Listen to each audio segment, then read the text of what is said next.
Every city grows, most cities spread. But New York did something almost impossible. Instead of moving outward, it climbed into the sky. Today, over 8 million people live on islands with some of the most expensive land on Earth. The question isn't why New York has skyscrapers. The real question is, why did New York have no choice? Because the answer changed architecture forever. Imagine buying a house, except your entire city sits on an island. Manhattan is only about 13 miles long and barely 2 miles wide. That's it. No matter how rich the city became, it couldn't create more land. By the mid-1800s, millions of immigrants were arriving. Factories exploded, businesses multiplied. Everyone wanted to be near the center. But there was one problem. There wasn't enough ground for everyone. As demand kept rising, land prices exploded. And when land becomes impossibly expensive, something strange happens. Building upward suddenly becomes cheaper than buying more land.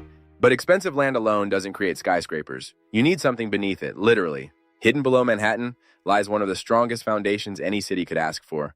Massive layers of granite bedrock, strong enough to carry buildings weighing hundreds of thousands of tons. Many cities have soft clay, loose soil, sand. Building tall there is incredibly expensive. Manhattan had nature working in its favor. Engineers simply drilled deep into the rock, creating foundations capable of holding giants. Without that rock, the New York skyline might never have existed. Even with solid ground, there was another problem. Nobody wanted to climb 40 flights of stairs. Then everything changed.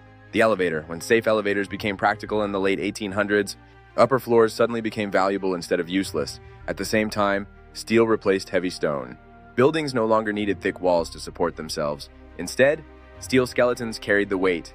This allowed architects to build higher, lighter, and faster than ever before.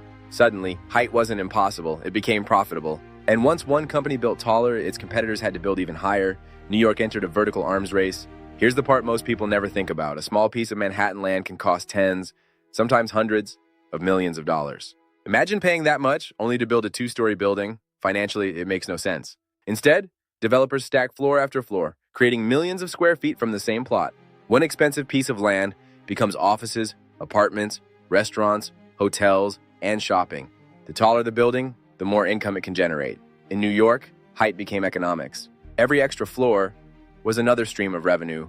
The skyline wasn't built for beauty, it was built because mathematics demanded it. Soon, the world noticed, cities facing the same problem, limited land and growing populations, borrowed New York's blueprint. Chicago, Hong Kong, Singapore, Shanghai, Dubai. The modern skyline became a symbol of ambition.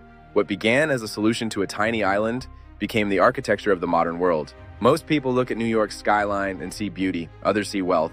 But hidden inside every skyscraper is the story of a city that simply ran out of room, surrounded by water, powered by solid rock, transformed by steel, and driven by economics. New York discovered something that changed cities forever. When you can't expand outward, the only direction left is up. And that's why the most famous skyline on Earth was never really an architectural choice. It was survival